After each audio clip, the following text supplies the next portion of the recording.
बताया। क्या है जी?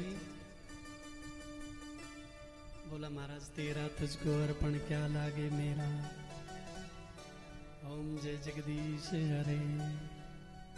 अरे प्रभु, इस भजन से पहले मैंने यही बताया था, 3 बेटियां आकुति, देवहूति और प्रसूति, 2 बेटे प्रियव्रत और उत्तानपाद। अच्छा एक बात है, जब आप यहीं भूल जा रहे तो घर जाते जाते तो बिल्कुल बंद है। कृष्ण पक्ष के चंद्रमा की तरह एकदम जैसे अमावस्या आ जाती ना, घोर अंधकार, बस ऐसा नहीं होना चाहिए। जो सुन रहे हैं ना, जो सुन रहे हैं उसको मनन भी करें, अपने जीवन में उतारने का प्रयास करें। ऐसा नहीं कि व्यास जी आपकी कथा आपको मुबारक, हम तो यहां से सुना और यहां से निकालते नहीं। जीवन बदल जाएगा प्यारे, यदि शास्त्रों की बातों को सुनेंगे अच्छे से।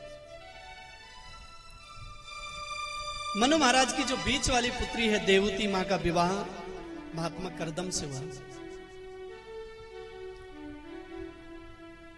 महात्मा करदम विवाह नहीं कर रहे थे, भगवान ने कहा करदम जी विवाह करो, हम स्वयं तुम्हारे यहां पुत्र बन करके आएंगे। महात्मा जी ने सोचा जब पुत्र बनकर के भगवान आ रहे हैं तो विवाह करने में कोई भी नुकसान नहीं, कोई घाटा नहीं। देखो एक बड़ी समझने की बात है, आप लोगों ने घर में भी देखते होंगे, संस्कार जब होते हैं बड़ा पुत्र ही संस्कार करता है, ज्यादातर शास्त्रों की जो मान्यता है, या तो बड़ा करेगा या सबसे छोटा वाला करेगा। तो बड़ा पुत्र ही संस्कार क्यों करता है, ये बड़ी समझने की बात है। बड़ा पुत्र को धर्मज कहा जाता है, धर्मज। संतान उत्पत्ति धर्म के लिए करते हैं, ये हमेशा समझने की बात है। और जो छोटे पुत्र होते हैं, छोटे जो बच्चे होते हैं, उनको कामज कहा जाता है। और धर्मज को ही ये अधिकार होता है संस्कार कराने का। इसलिए बड़े पुत्र को ये आज्ञा दी जाती है कि आप ही संस्कार करें।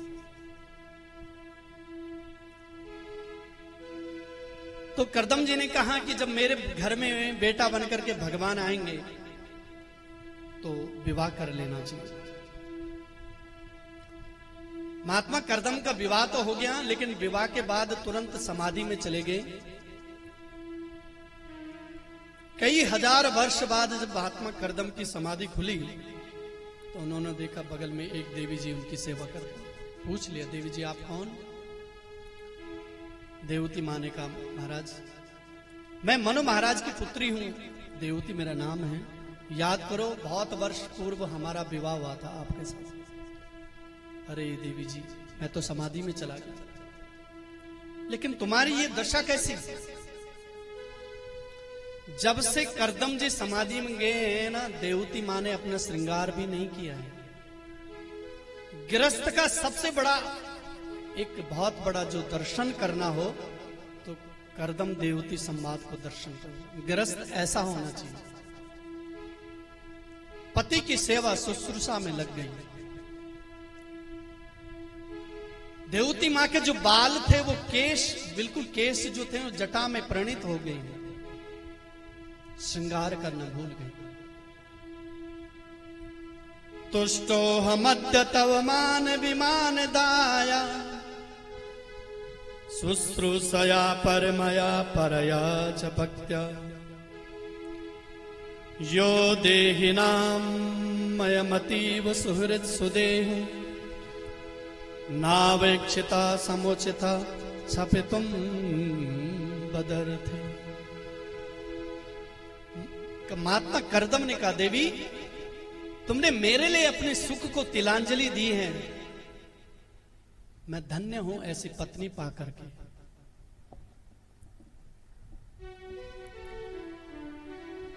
देवी कुछ मांगो, क्योंकि मैं देखता हूं कि हर व्यक्ति अपने सुख से ही दूसरे से संबंध जोड़ता है। यदि सुख समाप्त तो संबंध भी समाप्त।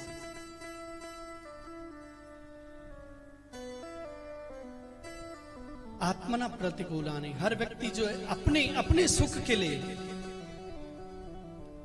दूसरे से संबंध स्थापित करता है। आत्मनस्तु कामाय सर्वम प्रियम भवति। लेकिन तुमने अपने सुख को तिलांजलि देकर के मेरी सेवा की, वर्षों तक मैं तुमसे प्रसन्न हूं, कुछ देना चाहता हूं। देवती मां ने कहा, प्रभु ये मेरा परम धर्म है, मैं आपकी पत्नी हूं और पत्नी का परम धर्म है पति की सेवा करना। और यदि आप मुझ में प्रसन्न हैं और कुछ देना चाहते हैं तो मैं यही मांगूंगी कि हम सदग्रस्त हुए हैं और गृहस्थों के घर की शोभा बिना संतान के नहीं होती, इसलिए आप हमें कोई संतान दीजिए। उसी समय कर्दम जी ने कामंग विमान प्रकट कर दिया। महाराज, उस विमान की विशेषता है कि कामनाओं से गमन करता है। विमान में बैठना है, बोलना कुछ नहीं है, डीजल पेट्रोल कुछ नहीं लगता। जैसे आप बैठे और आपने मन में सोचा कि आपको उधर जाना है, विमान आपको उधर ही ले चलेगा। कामंग विमान प्रकट कर दिया। बहुत सारी ये देवियां आई, देवती मां को स्नान कराया, सुंदर श्रृंगार किया और परिभ्रमण करते करते कालांतर में देवती मां के 9 बेटियां हो गई। कर्दम जी ने कहा, देवी जी एक संतान की बात हुई थी, यहां तक 9 होगी। अपने राम नहीं रुकने वाले, अब तो समाधि में जाएंगे। देवती मां ने चरण पकड़ लिया।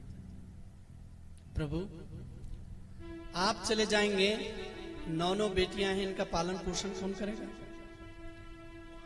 और जब ये 9 बेटियां अपने घर में चली जाएंगी शादी विवाह होकर के, तो फिर मैं अकेले कैसे रहूंगा? तब महात्मा कर्दम को ध्यान आया, अरे देवी जी तुमने खूब याद दिलाई, मेरे प्रभु ने मुझसे कहा था कि कर्दम तुम विवाह करो, हम तुम्हारे यहां पुत्र बन के आएंगे। तो भगवान आएंगे। और अब की बार मां देवती गर्भवती हुई और साक्षात उनके गर्भ में भगवान पधारे। और कपिल भगवान की कपिल भगवान का कालांतर में प्राकट्य हो गया। कपिल भगवान का दर्शन करने के लिए ब्रह्मा जी अपने 9 ऋषियों के साथ में आए। 10वें ऋषि, जिनके नाम हम अभी पहले गिनाए थे, 10वें ऋषि नारद जी थे, जो बचपन से घुमक्कड़ बाबा थे, कहीं चले गए। 9 ऋषि साथ में आए ब्रह्मा जी के। कर्दम जी ने दिव्य स्वागत सत्कार किया और कहा, महाराज एक निवेदन है। क्या? मेरे घर में 9 बेटियां और आपके साथ में 9 बेटा, बढ़िया जोड़ा बन जाएगा, ना आपको कहीं भटकना पड़ेगा, ना मुझे कहीं भागना पड़ेगा। ब्रह्मा जी ने कहा, शुभ से शीघ्रम, शुभ कार्य में देरी कैसे? और तुरंत उसी समय, उसी मुहूर्त में कर्दम जी ने अपनी 9 बेटियों का विवाह ब्रह्मा जी के 9 मानस पुत्रों के साथ में सानंद संपन्न कर दिया। बड़ी वाली पुत्री है कला देवी का विवाह मरीचि मुनि के साथ हुआ। अनसुया का विवाह अत्रि मुनि के साथ हुआ। श्रद्धा का विवाह अंगिरा मुनि के साथ हुआ। हविर्भू का विवाह पुलस्त मुनि के साथ हुआ। गति का विवाह पुलह मुनि के साथ हुआ। क्रिया का विवाह क्रतु मुनि के साथ हुआ। ख्याति का विवाह भृगु ऋषि के साथ हुआ। अरुंधति का विवाह वशिष्ठ ऋषि के साथ हुआ। और शांति का विवाह अथर्वण ऋषि के साथ हुआ। 9 बेटियों का विवाह आनंद कर दिया। देवी जी बेटा आपके घर में आ गया, अब अपने राम नहीं रुकने वाले। कर्दम जी ने कहा। देवती मां ने अब ज्यादा प्रयास नहीं किया। महात्मा कर्दम चले गए समाधि में। कल तक पूरा घर पूरा शोर हल्ला मचा रहता था, आज पूरे घर में 2 प्राणी, भगवान कपिल और मां देवती। आज माता देवती कपिल भगवान के पास आई और कहा, बेटा जितना सुख मैंने इस संसार में भोगा है शायद कोई स्त्री कल्पना भी नहीं कर सकती।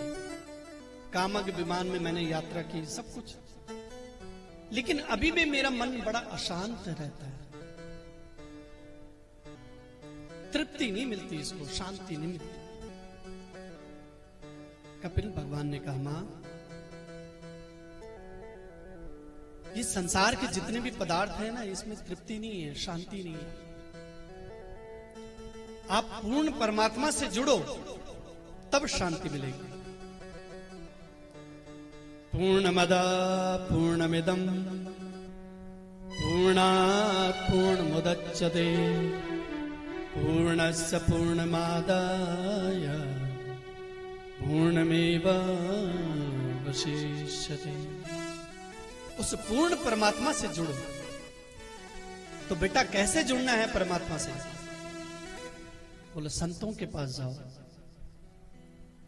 तो माता देवती ने कहा कि संतों की पहचान क्या है, क्या लक्षण है संतों के? तब संतों के लक्षण बताते। तितिक्षवा कारुणिका सुहृदा सर्वदेहिना अजात सत्रवा शांता साधवा साधुभूषण। संतों के विशेष 5 लक्षण हैं। पहला लक्षण है संत तितिक्षु होगा, सहनशील होगा। उसको किसी ने माला पहना दी तो बहुत अच्छे, और किसी ने डांट करके भगा दिया तो भी कोई बात नहीं। कलयुग की प्रत्यक्ष घटना है। तुलसीदास जी महाराज एक बार वृंदावन पहुंचे। वृंदावन में श्री मधुसूदन सरस्वती जी, कलयुग के संत भी, मधुसूदन सरस्वती जी